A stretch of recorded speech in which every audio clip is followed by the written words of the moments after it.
நம்ம சித்திரை முடிஞ்சு வைகாசியில காலடி எடுத்து வைக்க போறோம்.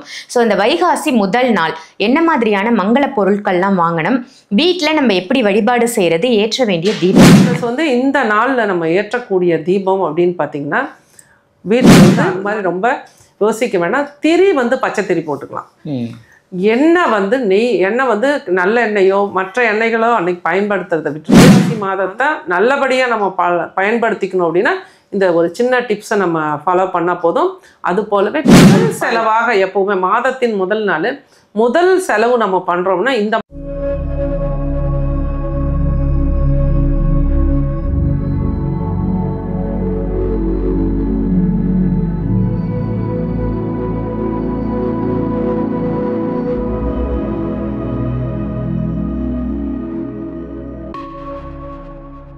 ஆன்மீக பரிகார நேயர்கள் அனைவருக்கும் அன்பான வணக்கங்கள். இன்னைக்கு நம்ம யாரை சந்திக்க வந்திருக்கோம் அப்படின்னு பார்த்தீங்கன்னா, அஸ்ட்ராலஜர், வாஸ்து நிபுணர் சஷ்டி டாக்டர் சரவணாதேவி மேடம் தான் சந்திக்க வந்திருக்கோம். வணக்கம் மேம். வணக்கம்மா. நற்பவிங்கம்மா. நற்பவி மேம். நிறைய நல்ல பதிவுகள் கொடுத்துட்டு வரீங்க மேம். நீங்கள் நற்பவி அப்படின்னு சொல்லும் போதே நிறைய பேர் கமெண்ட்ஸில் நற்பவி நற்பவின்னு போடுவாங்க. அந்த பதிவுகள்லாம் பார்க்கும்போது ரொம்ப சந்தோஷமா இருக்கும். ஒரு நல்ல விஷயத்த ஒருத்தர் சொல்றாங்கன்னா மக்கள் அதை உடனே ஏற்றுக்கிட்டு அதை பண்ணுறாங்க அப்படிங்கும்போது ஒரு சிறப்பாக இருக்குது. அதுக்கு நான் ஒரு பாலமாக இருக்கேன் அப்படின்றதுல ரொம்ப மகிழ்ச்சியாக இருக்கு எனக்கும். இன்னைக்கான டாபிக் மேம், நம்ம சித்திரை முடிஞ்சு வைகாசியில காலடி எடுத்து வைக்க போறோம். ஸோ இந்த வைகாசி முதல் நாள் என்ன மாதிரியான மங்கள பொருட்கள்லாம் வாங்கணும், வீட்டில் நம்ம எப்படி வழிபாடு செய்யறது, ஏற்ற வேண்டிய தீபம் என்ன? இந்த மாதம் இந்த வைகாசி மாதத்துல நம்மளோட நேயர்கள் எல்லாருக்கும் எல்லா விஷயங்களும் சிறப்பாக நடக்கணும். எல்லாமே பாசிட்டிவாக அவங்களுக்கு ஒவ்வொன்றும் நல்லதாக நடக்கிறதுக்கு உண்டான வாய்ப்பை இறைவன் நிச்சயமாக கொடுப்பாரு. வைகாசி 1ஆம் தேதி அன்னைக்கு அதிகாலையில், உங்களுக்கு அதிகாலைங்கிறது சில பேருக்கு 3 மணியாக இருக்குது, சில பேருக்கு 6 மணியாக இருக்குது. உங்களோட எனக்கு 6 மணிக்கு முன்னாடி குளிச்சு ரெடி ஆயிடணும். வீடு முதல் நாளே எல்லாம் க்ளீன் பண்ணிடணும். அதுக்கு க்ளீன் பண்ணும்போது பச்சை கற்பூரம் கொஞ்சம் போட்டு வீட்டை மாப் பண்ணுறது ரொம்ப சிறப்பு. இது வீட்டோட அந்த எனர்ஜி சேஞ்சஸ்க்காக. ப்ளஸ் இந்த நாளில் நம்ம ஏற்றக்கூடிய தீபம் அப்படின்னு பார்த்திங்கன்னா, வீட்டில் மண்ணகல் நம்ம நிறைய தீபங்கள் ஏற்றுவோம். உப்பு தீபம், நிறைய பேர் இன்றைக்கி நிறைய விஷயங்கள் ஃபாலோ பண்ணுறாங்க. நல்லது தான். குலதெய்வ தீபம் அதெல்லாம் ஏற்றட்டும், நல்லது தான். நான் தவறே சொல்கிறது இல்லை. இதில் குறிப்பாக நம்ம பச்சை நிறத்தில் இப்போலாம் விளக்குகள் கிடைக்குது. இப்போ நம்ம லாஸ்ட் மினிட்ல நம்ம போடுறதுனால நம்ம அது மாதிரி ரொம்ப யோசிக்க வேண்டாம். திரி பச்சை திரி போட்டுக்கலாம். எண்ணெய் நெய் எண்ணெய் நல்ல எண்ணெயோ மற்ற எண்ணெய்களோ அன்னைக்கு பயன்படுத்துறதை விட்டுட்டு அந்த இடத்துல நம்ம நெய் தீபம், அது பச்சை கலர் திரி, பச்சை திரி கிடைக்குது எல்லா இடங்களுமே. அது கொஞ்சம் வாங்கிக்கிங்க. சரி, சப்போஸ் லேட்டாக யாராவது இந்த வீடியோ நைட் டைமில் பார்த்துட்டிங்களா, கவலையே படாதீங்க. வெள்ளை கலர் திரியிலே ஏற்றுங்க, தவறு ஒன்றும் கிடையாது. ஏற்றிட்டு அந்த மண் அகலில் நம்ம நெய் போட்டிருக்கோம் இல்லைங்களா, அங்கே புதனை ஆக்டிவேட் பண்ணணும். ஏலக்காய் 5 ஏலக்காய், ஒவ்வொரு 2 ஏலக்காய். எப்போ அது எந்த விளக்கு ஏற்றினாலும் இந்த மாதிரி பரிகார தீபங்கள் அப்படின்னால 2 தீபங்கள். அப்போ அந்த இடத்துல இந்த ஏலக்காய் 5 ஏலக்காய் போட்டு நெய் போட்டு, சுத்தமான அக்மார்க் நெய்யாக இருக்கணும், இல்லை வீட்டில் உப்பு போடாத காய்ச்சிற நெய்யாக இருக்கணும். இதை போட்டு தீபம் ஏற்றிட்டு ஃபஸ்ட்டு இதை பெண்கள் இதை பண்ணணும். ஆண்கள் குடும்ப தலைவர் தான் இந்த பொருளை வாங்கிட்டு வரணும். கல்லுப்பு ஒரு பாக்கெட்டு, மஞ்சப்பொடி 100 கிராமு, 100 கிராமும் உங்களுக்கு தேவையான அளவுக்கு ஒயிட் சுகர், அஸ்கான்னு சொல்லுவாங்க சில பேர், ஒயிட் சுகர்னு சொல்லுவோம்.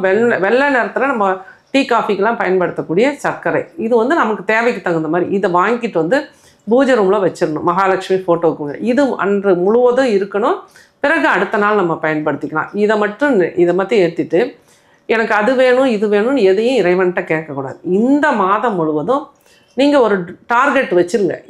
இந்தந்த விஷயங்கள் இந்த மாதத்தில் என்ன நடக்கணும், இந்த மாதத்தில் என் குழந்தைக்கு கல்யாணம் நடக்கணும், இந்த மாதத்தில் எனக்கு இவ்வளோ, இந்த வைகாசியில் எனக்கு இவ்வளோ அமௌண்ட்டு எனக்கு வருமானம் வரணும், நான் இந்தந்த வேலையெல்லாம் முடிக்கணும் அப்படிங்கிற ஒரு கோல் செட் பண்ணிவிட்டு இந்த பிரார்த்தனை பண்ணி இந்த தீபம் ஏற்றி இந்த பொருட்களை வாங்கிட்டு வந்தீங்க அப்படின்னா மங்களங்கள் அனைத்தும் வீட்டில் நிறையறதா பார்க்க முடியும். இது ஒரு பாசிட்டிவான விஷயம். இது ஒவ்வொரு மாதமும் நம்ம செய்யலாம், தவறு கிடையாது. ஒவ்வொரு தமிழ் மாதம், ஆங்கில மாதத்துக்கு இன்னும் குறிப்பிட்ட நிறைய குளிக்கிறதுலேருந்தே நிறைய சொல்லுவேன். வைகாசி மாதத்தை நல்லபடியாக நம்ம பயன்படுத்திக்கணும் அப்படின்னா இந்த ஒரு சின்ன டிப்ஸை நம்ம ஃபாலோ பண்ணால் போதும். அது போலவே 555 அப்படின்னா 3 5 5 5 அப்படிங்கிற இந்த எண்களை அன்றைக்கு 41 முறை ஒரு நோட் புக்கில் பச்சை நிற பேனாவில் லாங் சைஸ் பிளைன் நோட் புக்கில் எழுதிருந்தோம். இந்த தீபம்லாம் ஏற்றி இந்த பொருளெல்லாம் வாங்கிட்டு வந்து வச்சுட்டு ஆண்கள் பெண்கள் யாராலெல்லாம் முடியுதோ அவங்க எல்லாமே எழுதலாம். வடக்கு பார்த்து உட்காந்து ஒரு ஏதோ மேட்டோ ஒரு மணப்பலகையோ போட்டு உட்காந்து ஒரு கையில் வந்து சின்முத்திரையும் ஒரு கையில் எழுதிட்டோம் அப்படின்னா நம்ம என்ன விஷயம் அந்த பிரார்த்தனையில் நினச்சோமோ அந்த விஷயத்தை நடத்துவதற்குண்டான ஒரு பிள்ளையார் சொல்லி அங்கே போட்டோம். சூப்பராக ஒர்க் அவுட் ஆகும். Super ma'am. அன்னைக்கு வாங்க வேண்டிய மங்கள பொருட்கள்லாம் என்ன மேம்? இது வந்து நீங்கள் காலை 6 மணிக்கு அந்த மாதிரி சொல்லியிருக்கீங்க. அந்த டே ஃபுல்லாக இந்த விஷயங்கள்லாம் செஞ்சால் அந்த மந்த் ஃபுல்லாகவே சிறப்பாக இருக்கும் அப்படின்னா நீங்கள் எதெல்லாம் சொல்லுங்கள்? முதல் செலவாக எப்போவுமே மாதத்தின் முதல் நாள் முதல் செலவு நம்ம பண்ணுறோம்னா இந்த மாதிரி ஒரு விஷயத்தை பண்ணும்போது ரொம்ப சிறப்பாக இருக்குது. ஏன்னா இப்போ நிறைய பேர் டிரைவிங் போவாங்க, காரு, 2 வீலர். ஃபஸ்ட்டு காலையில் 1ஆம் தேதி போய் டீசலோ பெட்ரோலோ போடுவாங்க. அந்த மாதிரிலாம் செய்யக்கூடாது. எப்போதுமே ஒரு வண்டியில் வெஹிக்கிளில் ஒரு 2 வீலரோ 4 வீலரோ எதுவாக இருந்தாலும் நைட்டு நீங்கள் கொண்டு வந்து பார்க்கிங்கில் நிறுத்துறீங்கன்னா டேங்க் ஃபுல்லாக இருக்கும். இதுவும் ஒரு பாசிட்டிவிட்டி. முதல் நாள் நைட்டே நம்ம ஃபில் பண்ணி வச்சிடணும். காலை 1ஆம் தேதியில் முதல் செலவாக டீசல் பெட்ரோல் போடக்கூடாது. போடக்கூடாத விஷயத்த சொல்லிடுவோம்.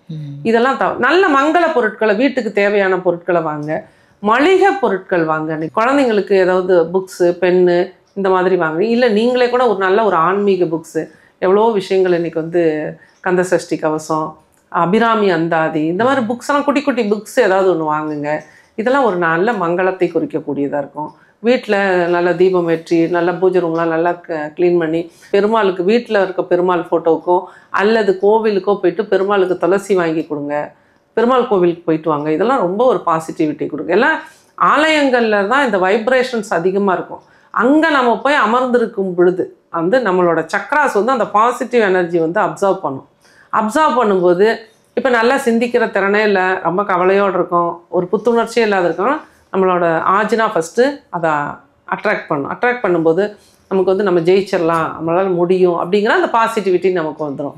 புலம்பிக்கிட்டே இருக்கிறவங்கள இந்த த்ரோட் சக்கரா வந்து அந்த புலம்பலை நிறுத்திடும். ஜெயிச்சிடலாம், நல்லா நானும் ஜெயிச்சிருவேன் அப்படிங்கிற நம்பிக்கையை கொடுக்கும். அதே மாதிரி நம்மளோட சோலார் ஃப்ளக்ஸஸ், பொறாமை, கெட்ட எண்ணங்கள், தேவையில்லாத நெகட்டிவிட்டி எல்லாம் கிளியர் பண்ணிவிட்டு மற்றவங்களும் நல்லா இருக்கணும். இது இப்போ வாஸ்து நிபுணர்களே பல பேர் இருந்தால் யாரு மேலே யாரும் வந்து ஒரு குரோதமாக இருக்கக்கூடாது. எத்தனை கோடி பேருக்கு நான் வாஸ்து பார்த்துற போகிறேன், இன்னொருத்தர் எத்தனை கோடி பேருக்கு பார்த்துற போகிறேன். அவங்கவுங்களுக்கு ஆத்து மணலில் வந்து விளக்கெண்ணெய் ஊற்றிட்டு பிறண்டாலும் கிடைக்கிறது தான் கிடைக்கும். எவ்வளோ கிடைச்சாலும் 100 கிராம் அரிசிக்கு மேலே யாராலையும் சாப்பிட முடியாது. வசதி வாய்ப்புகள் இருக்கலாமே தவிர அந்த அடிப்படை அப்படிங்கிறது அது கீழ்த்தட்டு மக்களுக்கும் ஒன்று தான், மேல்தட்டு மக்களுக்கு எல்லாருக்கும் ஒரே மாதிரி விஷயங்கள் தான் அவங்க வாழ்க்கையில் நடக்குது. பொருளாதாரம் அதை கொஞ்சம் ஏற்ற இறக்கத்தோடு கொண்டு வருது. இந்த மாதிரி நல்ல விஷயங்களை நம்ம ஈர்க்கணும், நல்ல குணங்களை நம்ம வளர்த்துக்கணும் அப்படின்னா ஆலயங்களுக்கு போய் அமைதியாக உட்காந்துருக்கணும். அங்கே போகும்போது முடிஞ்ச வரைக்கும் செல்ஃபோனை தவிர்க்கிறது நல்லது. அங்கே போய் மொபைலில் ஸ்டேட்டஸ் பார்க்குறது, ஃபோட்டோ எடுத்து ஸ்டேட்டஸில் போடுறது இதெல்லாம் தவிர்க்கப்பட வேண்டிய விஷயங்கள். அமைதியாக நம்ம வந்து யார்கிட்டையும் பேசாமல், தமிழ்னு சொல்லும்போது நாக்கு பாருங்கள் மேலெண்ணத்தில் ஒட்டும், அந்த மாதிரி உட்காந்துட்டு ரிலாக்ஸாக மூச்சு காற்றை கவனிச்சிட்டு இருந்ததுன்னா பெருமாள்கிட்ட நீங்கள் எதுவுமே கேட்க வேண்டாம், அவருக்கு தெரியும் உங்களுக்கு என்ன கொடுக்கணும். இந்த மாதிரி ஒரு பாசிட்டிவிட்டி கொண்டு வர முடியும். வீட்டுக்கு தேவையான பொருட்கள் அன்றைக்கி ஃபஸ்ட்டு வாங்குறது, இந்த காலையில் இந்த விஷயம் சொல்லிட்டேன், பச்சை பயிர் அன்றைக்கி வாங்குறது சிறப்பு. அன்றைக்கி அதை உணவுலேயும் அதை வந்து எடுத்துக்கிறது ரொம்ப ரொம்ப ஒரு வைப்ரேஷன். அன்றைக்கி வந்து நம்ம உடம்பும் நம்ம வாழக்கூடிய வீடு நம்ம வாழ்வாதாரம் எல்லாத்துக்குமே ஒரு தொடர்பு இருக்குது. நிறைய விஷயங்களை சொல்லலாம் நம்மளோட யூடியூப்ல மக்கள். சிறப்பு மேம், ரொம்ப ரொம்ப அருமையான தகவலாக கொடுத்துருக்கீங்க மேம். வைகாசி முதல் நாள் இதெல்லாம் செய்யுங்க, லைஃப் நல்லா இருக்கும். நிச்சயமா நல்லா இருக்கும். சிறப்பான தகவல் மேம். நன்றி. நன்றிங்கம்மா, நற்பதிவுமா.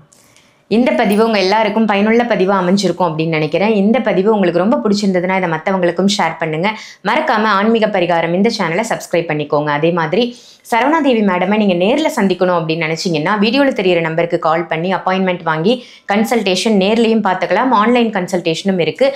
ஹோம் விசிட் வாஸ்துக்காக மேடம் உங்கள் வீட்டுக்கு வரணும் அப்படின்னு நினச்சிங்கனாலும், அதற்கும் வாஸ்து ரீதியான பிரச்சனைகளை தீர்க்கணும் அப்படின்னு நினச்சிங்கனாலும் வீடியோவில் தெரியிற நம்பருக்கு கால் பண்ணி உடனே அப்பாயின்மெண்ட் வாங்கிக்கோங்க. இதே மாதிரி வேறு ஒரு நல்ல நிகழ்ச்சியில் உங்கள் எல்லாரையும் சந்திக்கின்றேன். நன்றி, வணக்கம்.